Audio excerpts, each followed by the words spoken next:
날씨가 좀 많이 서늘해지고 가을비도 내리네요. 우리 성도님들 가운데 오늘 예배하면서 은혜의 담비로 촉촉히 하나님께서 채워주시기를 바랍니다.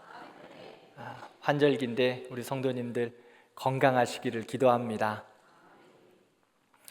오늘은 특세를 이어서 일곱 교회 마지막 빌라델비아 교회에 대해서 말씀을 전하겠습니다. 요한교실에게 나오는 일곱 교회는 예수님의 사랑의 메시지로 가득합니다. 교회를 향하여 칭찬도 때로는 책망도 있었습니다. 칭찬은 교회를 향한 하나님의 마음이었습니다. 끝까지 예수님 붙잡고 믿음을 저버리지 않는 성도들을 향한 격려이었고 위로였습니다.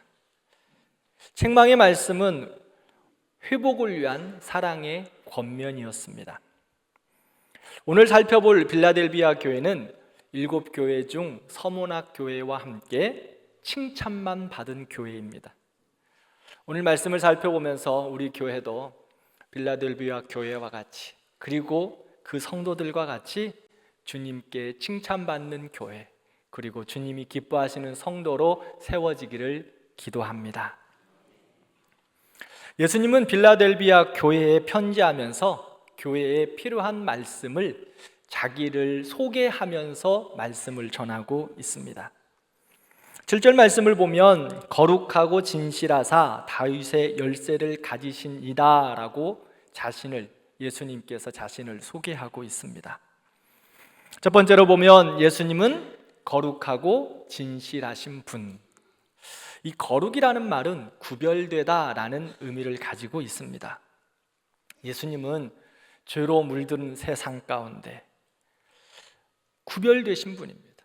세상과 죄와 완전하게 구별되신 분. 거룩은 단지 도덕적인 깨끗함만을 말하지 않습니다. 하나님께 온전히 속했다라고 말하는 겁니다.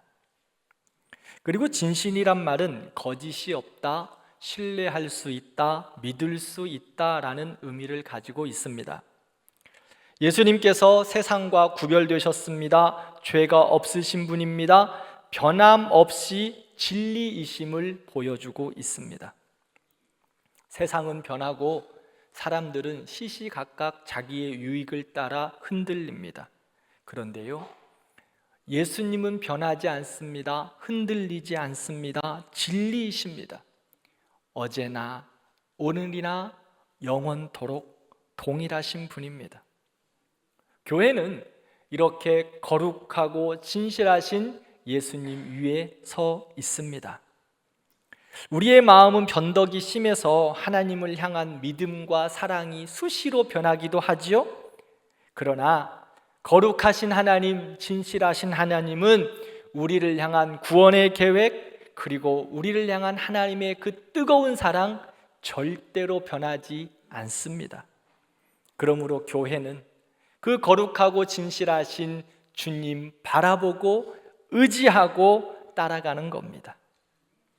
둘째로 예수님은 다윗의 열쇠를 가지신 분이라 말씀합니다. 다윗의 열쇠는 이사야 22장에서 히스기야 왕 때 엘리야김에게 왕궁의 문을 여닫는 열쇠를 주었습니다. 엘리야김이 왕궁의 문을 열면 열리는 것이고 그가 닫으면 닫힌 것입니다. 열쇠를 주고 그 권세를 그에게 주었어요. 요즘은 지문 인식이나 또 번호키로 쉽게 문을 열 수 있지만 예전에는 열쇠가 없으면 그 어느 누구도 문을 열 수가 없었죠. 그런데 요한계시록에서는 그 열쇠, 다윗의 열쇠가 누구에게 주어졌다? 예수 그리스도에게 주어졌음을 말합니다. 예수님께서 하늘과 땅의 모든 권세를 가지시고 구원의 문, 생명의 문, 복음의 문을 여신다는 겁니다. 그리고 그가 닫으시는 겁니다. 절대적인 주권자 예수 그리스도임을 말하고 있습니다.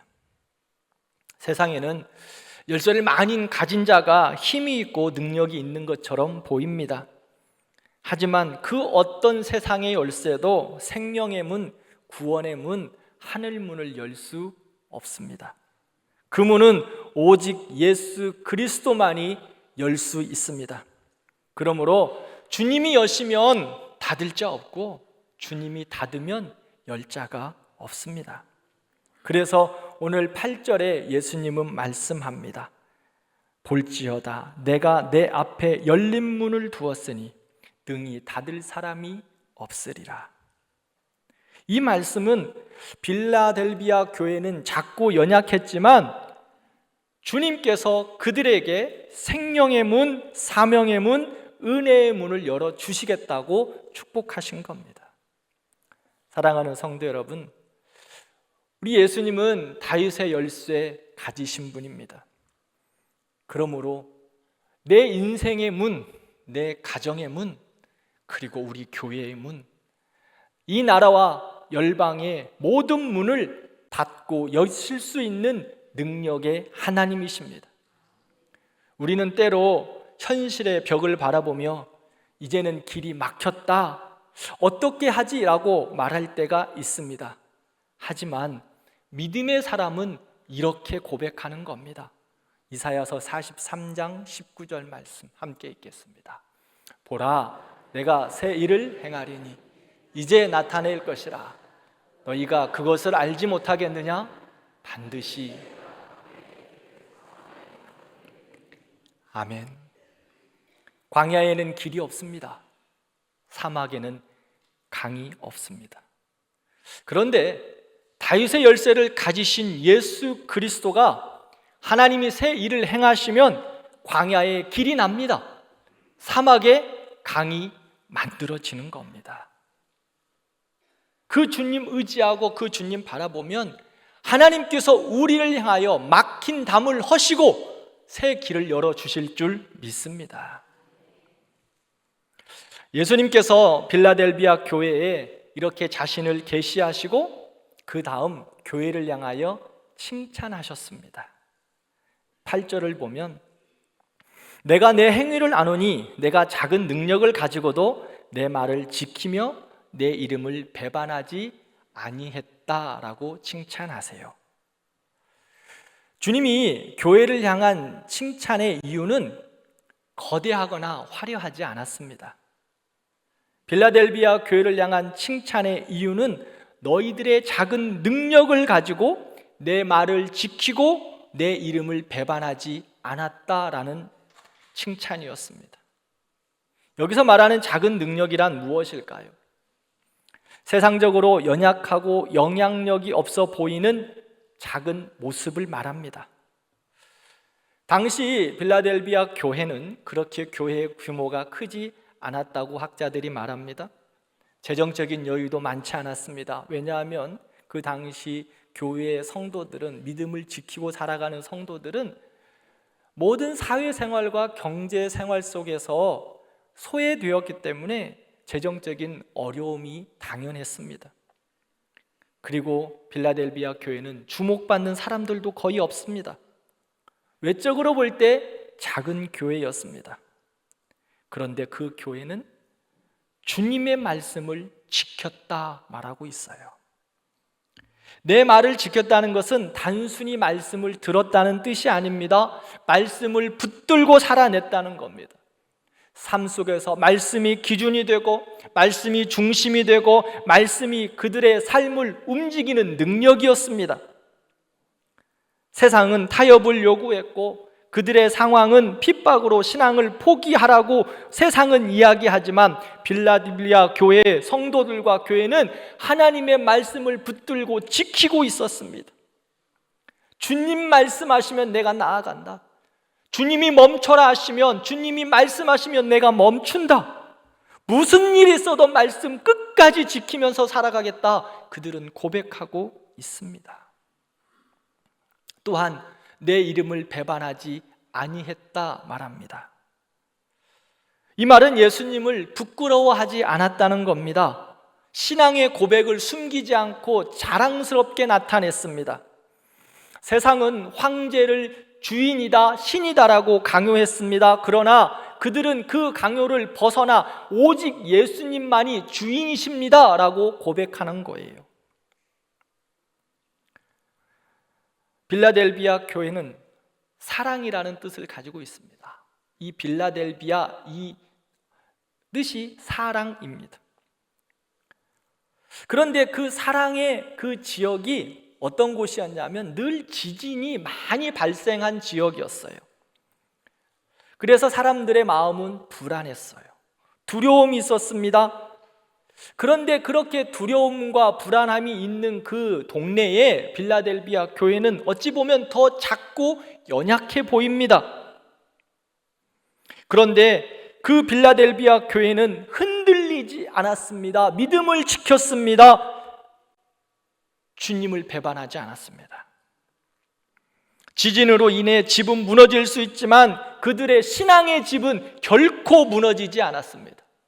어떤 시험과 유혹 속에서도 끝까지 주님 지키고 말씀 따라 주님 배반하지 않았어요. 사랑하는 성도 여러분, 우리의 힘이 크지 않아도 괜찮습니다. 우리의 모습이 화려하지 않아도 괜찮습니다. 우리가 주님의 말씀을 붙잡고 한 말씀이라도 지키려고 하는 그 모습, 주님께서 귀하게 보십니다. 그리고 예수님으로 인해 당하는 시험과 어려움을 알면서도 그럼에도 불구하고 예수님 인정하고 배반하지 아니하고 주님의 말씀을 따라 살아가는 작은 몸부림, 주님께서 아십니다. 그리고 기억하시고 칭찬하십니다.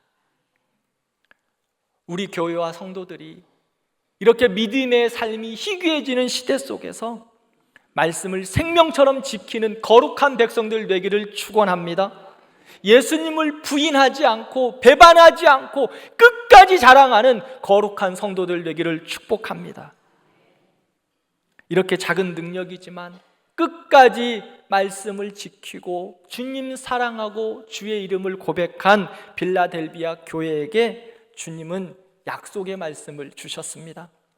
첫 번째로 9절을 보면 내가 너를 사랑하는 줄을 알게 하리라 말씀합니다.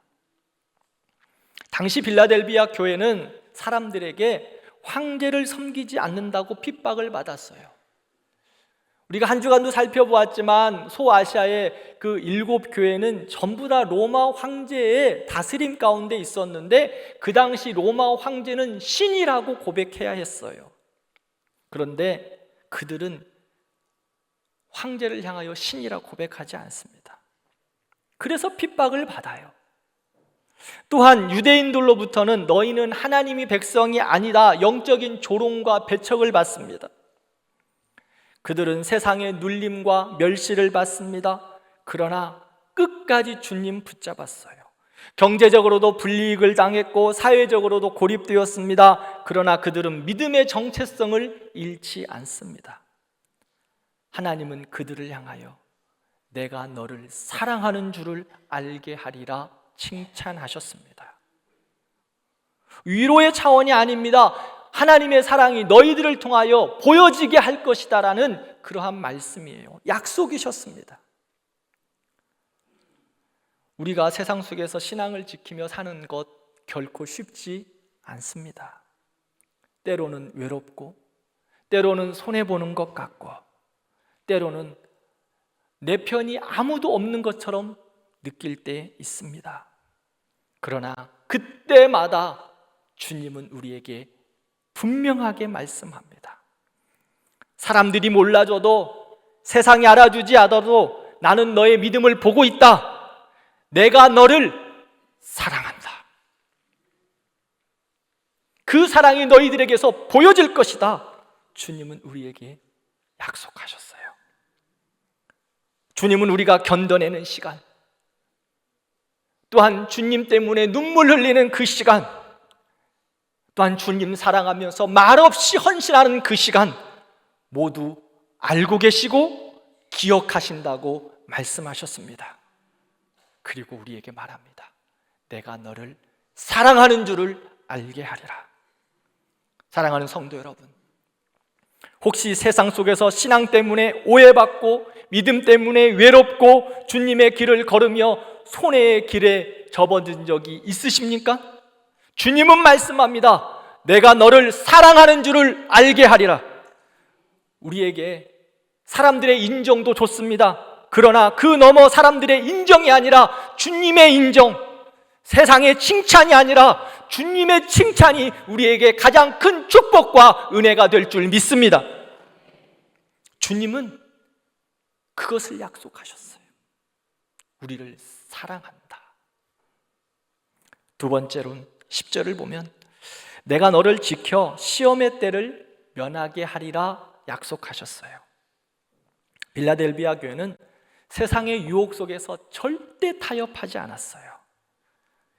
주님의 말씀을 끝까지 인내하며 지켰다고 성경은 계속해서 반복하며 말합니다. 그 교회를 주님은 칭찬하시며 약속하셨어요. 뭐라고요? 너희가 인내로 내 말씀을 지켰은즉 나도 너희를 어떻게 하겠다? 지키겠다. 그리고 시험의 때를 면하게 하겠다. 말씀 부여잡고 지키는 하나님의 백성, 하나님이 지켜주신대요. 우리에게 약속하셨어요. 여기서 말하는 시험의 때란 장차 올 세상의 환난을 의미합니다. 세상 속에서 다가오는 그 많은 시험들 가운데 하나님이 우리를 불꽃 같은 눈동자로 바라보시며 지켜주시겠다고 말씀합니다. 마지막 그 심판의 때에도 하나님이 우리를 지켜주시겠다고 말씀하셨습니다. 그리고 우리의 일상에서 만나는 시험의 때에도 하나님이 우리를 지켜주실 줄 믿습니다. 우리의 힘으로는 세상의 시험들을 감당하기가 쉽지 않습니다. 그런데 주님이 약속하셨어요. 내가 너를 지켜. 내가 너를 지킨다. 시험의 때를 면하게 하리라 말씀합니다. 주님이 붙드시면 흔들리지 않습니다. 주님이 지켜주시면 가장 안전합니다. 주님이 자신을 표현하시면서 서두에 나는 거룩하고 진실하다라고 말씀하셨지요. 주님이 향한 우리를 향한 마음이에요. 거룩하고 진실하신 주님께서 우리를 지켜주십니다. 주님께서 우리를 감싸주시고 지켜주시면 가장 안전합니다. 세상이 줄 수 없고 세상에서 누릴 수 없는 평안, 주님께서 지켜주심으로 우리에게 허락하여 주실 줄 믿습니다. 세 번째로는 내 면류관을 빼앗지 못하리라 말씀합니다. 11절을 보면 내가 속히 오리니 내가 가진 것을 굳게 잡아 아무도 내 면류관을 빼앗지 못하게 하리라 말씀합니다. 주님은 내가 속히 오겠다 말씀하시면서 우리에게 믿음을 잡아 굳건하게 지키고 있는 하나님의 사람, 그 하나님의 백성들에게 끝까지 인내하라고 권면하고 계세요. 끝까지 인내하라. 여기서 내가 가진 것은 믿음, 말씀, 순종, 인내, 사랑을 의미합니다.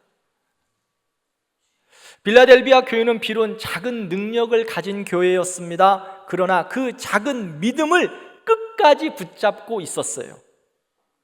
그런데 끝까지 붙잡고 있었던 하나님의 교회를 주님께서 어떻게 약속하셨어요? 면류관을 주시겠다.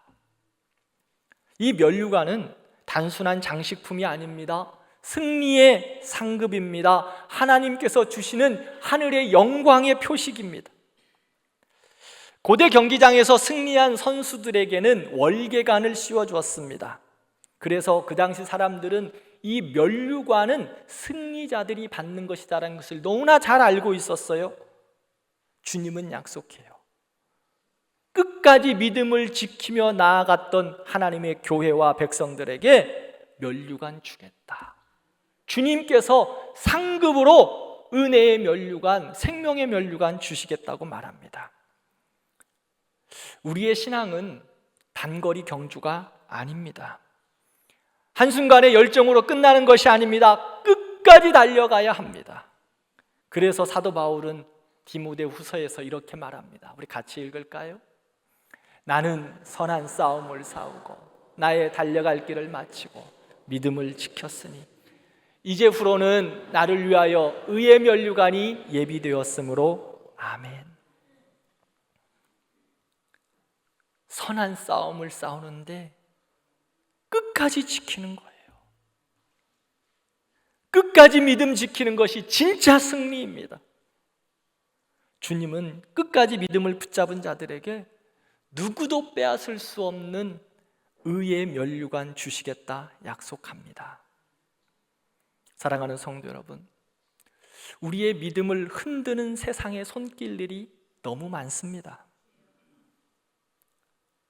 세상의 염려와 두려움, 그리고 우리를 믿음에서 떠나게 하는 유혹들, 그리고 우리를 낙심케 하는 여러 일들이 우리를 믿음의 길에서 넘어지게 합니다. 그런데 주님은 말씀합니다. 내가 가진 것 굳게 붙들라. 믿음을 붙들라, 말씀을 붙들라, 기도를 붙들라, 예배를 생명처럼 붙들라고 우리에게 말씀합니다. 사랑하는 성도 여러분, 우리 주님 곧 오십니다. 그때 주님은 우리에게 말씀하십니다. 잘하였도다 착하고 충성된 종아. 그렇게 우리를 칭찬하시면서 우리에게 의의 면류관, 생명의 면류관, 영광의 면류관 주실 줄 믿습니다. 그리고 이렇게 주님의 약속의 말씀을 붙잡고 이기는 자에게 은혜를 주시겠다고 말씀하셔요. 어떤 은혜를 또 허락해 주실까요? 12절을 보면 이기는 자는 성전의 기둥을 삼겠답니다. 성전의 기둥. 서두에서 말씀드렸던 것처럼 빌라델비아 교회는 지진이 자주 일어나는 지역이었습니다. 그래서 지진이 나면 건물들이 무너지기 때문에 사람들은 어떻게 하죠? 건물 밖으로 도망하고 성 밖으로 피신했습니다. 그런데 주님은 이기는 자에게 성전의 기둥이 되게 하겠다 말씀하셨어요. 그 기둥은 어떤 기둥일까? 주님이 세우신 기둥이기에 흔들리지 않습니다. 건물의 안전을 붙잡고 있기 때문에 이제 나가지 않아도 될 만큼 안전한 기둥이 되게 하신다는 말씀이에요. 주님은 너희가 흔들리는 세상에 살지만 이제는 더 이상 두려워하지 않아도 된다. 나는 너희를 흔들리지 않는 믿음의 기둥으로 세우겠다고 말씀하십니다. 빌라델비아 교회는 승리한 자들이었습니다. 칭찬받는 교회였습니다. 세상적으로 연약하지만 그들은 말씀 위에 서 있었고 사랑으로 서로를 붙들었습니다. 그래서 주님은 그들을 향하여 칭찬하시며 약속하셨습니다. 성전의 기둥이 되게 하리라.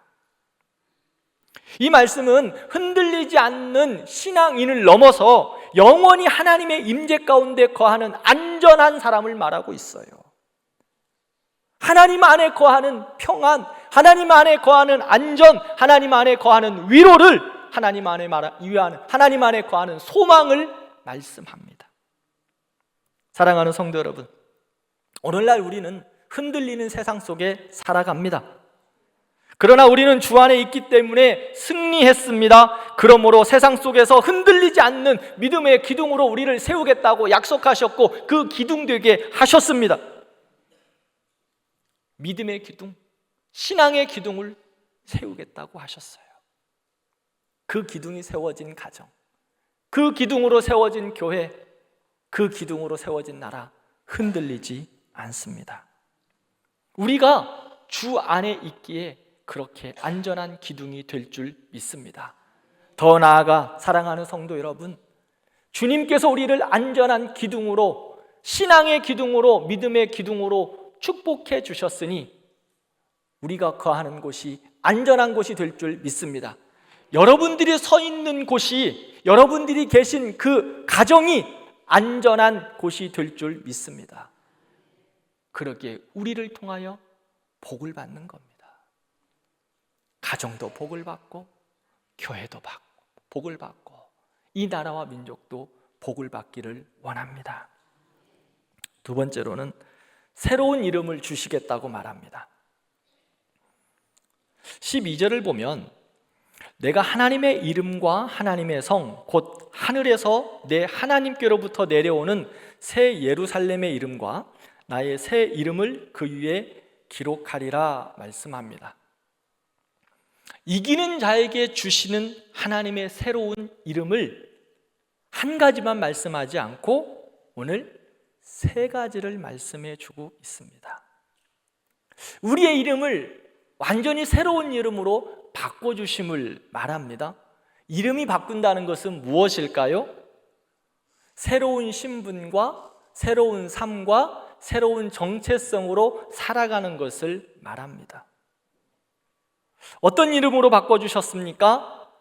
하나님의 이름, 하나님의 도성 새 예루살렘의 이름, 그리고 예수님의 이름으로 우리를 바꿔주셨습니다. 그리고 새겨주셨습니다. 그러면 하나님의 이름이 뜻하는 것이 무엇입니까? 하나님의 소유가 되었다는 겁니다. 하나님의 소유. 우리가 더 이상 세상에 속하지 아니하고 하나님의 백성으로 완전히 속해 있음을 말하고 있습니다. 하나님의 이름으로 너는 내 백성이라 바꾸어 주셨습니다. 이것이 주님께서 우리에게 주신 하나님의 이름입니다. 두 번째는 하나님의 도성, 즉 새 예루살렘의 이름을 주셨습니다. 이것은 우리가 하늘나라 시민이라는 겁니다. 하늘나라 시민. 빌라델비아 성도들은 지진이 나면 도시를 버리고 떠나야 했던 불안한 사람들이었습니다. 그 불안함 가운데 있는 그들에게 주님은 말씀해요. 이제 흔들리지 않는 시민이 될 것이다. 영원히 흔들리지 않는 하늘나라의 시민이 될 것이다 말씀하십니다. 하나님이 약속하셨어요. 하늘나라의 시민. 새 예루살렘은 영원한 안식과 평화 그리고 하나님의 임재가 있는 거룩한 곳입니다. 그곳 가운데 하나님이 우리의 이름을 새겨 놓으셨습니다. 마지막으로 예수님의 새 이름을 주십니다. 이것은 주님과의 친밀함을 이야기하는 거예요. 주님과의 관계를 의미하고 있어요. 주님의 이름이 우리 안에 있고 우리의 이름이 주님 안에 있는 그분과 하나 되어 살아가는 거룩한 모습을 말씀합니다. 요한복음 15장 5절 말씀을 함께 읽겠습니다. 나는 포도나무요 그가 내 안에 내가 그 안에 거하면 사람이 열매를 많이 맺나니. 아멘. 단순히 예수님을 믿는 것으로 끝나는 것이 아니라 예수님의 성품이 나의 성품이 되고 예수님의 인격이 나의 인격이 되고 예수님의 삶이 나의 삶이 되어 온전함으로 변화되어 가는 모습을 말합니다. 주님이 내 안에 계시고 내가 주님 안에 있어 그분의 뜻이 나의 뜻이 되고 나의 뜻이 주님의 뜻을 온전히 이루어가는 거룩한 그러한 새로운 이름, 새로운 모습, 새로운 삶을 말씀하고 있습니다. 세상이 우리를 어떤 이름으로 부르든지 상관없습니다. 세상은 때로 우리를 작다라고 이야기합니다. 부족하다라고 말합니다. 실패했다라고 말할지 모르지만 주님은 우리를 향해 이렇게 말씀합니다. 너는 내 것이다. 나는 너를 하나님의 이름, 새 예루살렘의 이름, 예수 그리스도의 이름으로 불러낼 것이다. 하나님의 소유가 되었고 하나님의 시민이 되었고 예수 그리스도와 살아가는 거룩한 하나님의 백성이 되었다. 우리를 그렇게 인정하십니다. 이것이 복음의 영광입니다. 우리는 더 이상 과거의 이름으로 살지 않습니다. 하나님의 자녀, 하늘나라의 시민, 그리스도의 이름으로 새 이름을 받았습니다. 사랑하는 성도 여러분, 우리는 이미 이름 바꿨습니다. 계명하셨어요. 누구의 이름으로? 하나님의 이름으로, 새 예루살렘의 이름으로, 예수 그리스도의 이름으로 바꾸어 주셨어요. 그러므로 이제 새 이름에 걸맞는 삶을 살아가면 됩니다. 주님과 함께 그 말씀 지키며 안전과 평화의 삶을 살아가면 됩니다. 이것이 바로 우리의 모습입니다. 이 말씀을 향하여 베드로는 이렇게 이야기하고 있습니다. 베드로후서 2장 말씀을 함께 읽겠습니다. 그러나 너희는 택하신 족속이요 왕같은 제사장들이요 거룩한 나라요 그의 소유가 된 백성이니 이는 너희를 어두운 데서 불러내어 그의 기이한 빛에 들어가게 하신 이의 아름다운 덕을 선포하게 하려 하심이라. 아멘. 우리는 이제 더 이상 어두움이 아닙니다. 빛의 자녀입니다. 세상의 백성이 아니라 하나님의 소유된 백성입니다. 새 이름 받았습니다. 여러분 이름 뭐예요?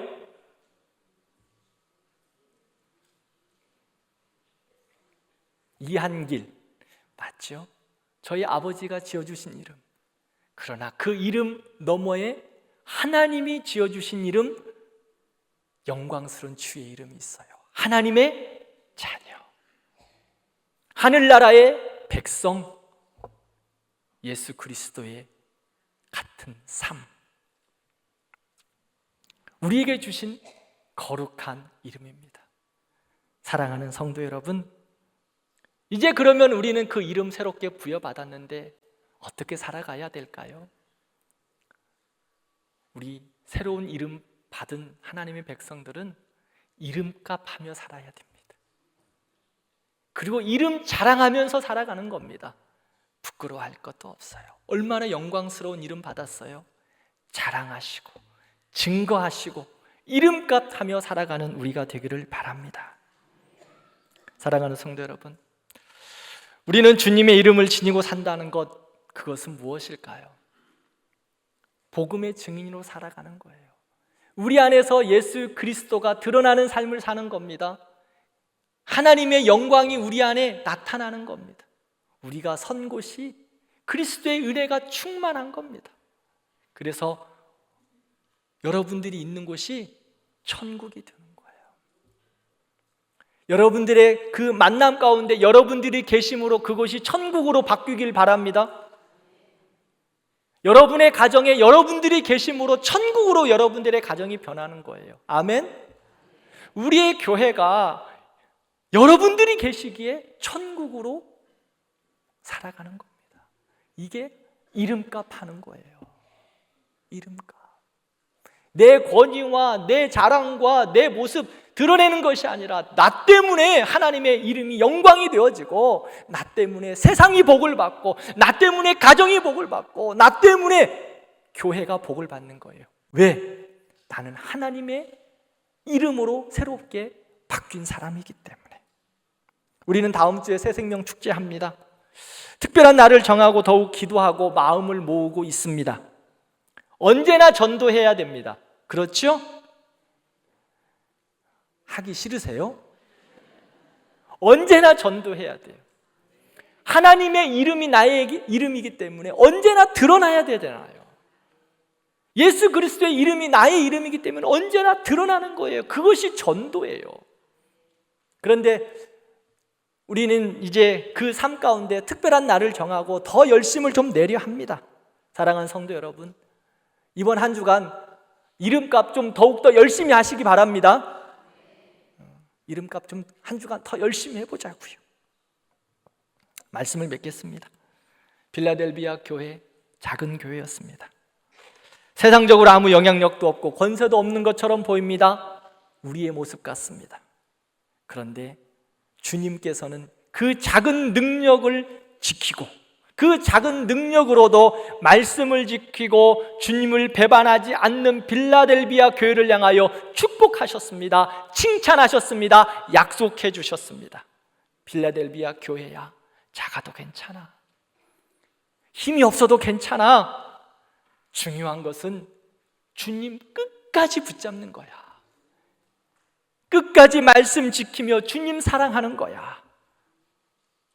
그렇게 주님 붙잡고 사랑하며 나아갔던 필라델비아 교회, 주님이 칭찬하시고 축복하셨습니다.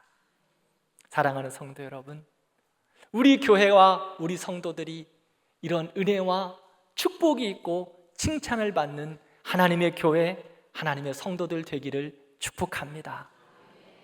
우리 교회가 세상이 볼 때 거대한 교회 아닙니다. 우리의 모습을 보면 우리도 작고 연약하지요? 그러나 말씀 지키면서 끝까지 십자가 붙들 때 하나님께서 우리를 칭찬하시고 마지막 날 승리한 우리에게 영광의 면류관, 의의 면류관 주실 줄 믿습니다. 기도하겠습니다.